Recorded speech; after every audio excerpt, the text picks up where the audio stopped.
ലിവർപൂളിന്റെ Uruguayan മുന്നേറ്റ താരം Darwin Nunez Saudi Pro ലീഗിലേക്ക് ചേക്കേറുന്നു. നൂനിയസിന് 53 മില്യൺ യൂറോ നൽകി അൽ ഹിലാൽ സ്വന്തമാക്കാൻ ധാരണയിലെത്തി. ഡാർവിൻ നൂനിയസ് അൽ ഹിലാലിൽ 3 വർഷ കരാറിൽ ഒപ്പുവെക്കുമെന്നാണ് റിപ്പോർട്ടുകൾ. ചർച്ചകളെല്ലാം പൂർത്തിയായാൽ ജർമ്മനിയിൽ നടക്കുന്ന അൽ ഹിലാലിന്റെ പരിശീലന ക്യാമ്പിൽ നൂനിയസ് ചേരും. 2022 ബെൻഫിക്കയിൽ നിന്ന് 75 മില്യൺ യൂറോയ്ക്കാണ് നൂനിയസ് ആൻഫീൽഡിലെത്തുന്നത്. ലിവർപൂളിനായി 3 സീസണുകളിൽ നിന്ന് 40 ഗോളുകൾ നേടിയിട്ടുണ്ട്. എന്നാൽ കഴിഞ്ഞ സീസണിൽ ലിവർപൂളിന്റെ ആദ്യ 11-ൽ സ്ഥിരമായി ഇടം നേടാനായിരുന്നില്ല. വെറും 8 മത്സരങ്ങളിൽ മാത്രമാണ് ഡാർവിൻ നൂനിയസ് സ്റ്റാർട്ടിംഗ് 11-ൽ കളിച്ചത്.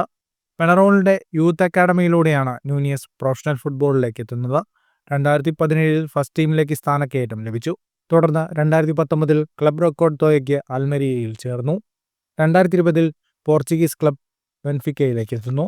തുടർന്ന് 2022 ലിവർപൂളിൽ എത്തുകയായിരുന്നു. ഫുട്ബോൾ ലോകത്തെ കൂടുതൽ വാർത്തകൾക്കും വിശേഷങ്ങൾക്കുമായി സ്പോർട്സ് കഫേ സബ്സ്ക്രൈബ് ചെയ്യുക.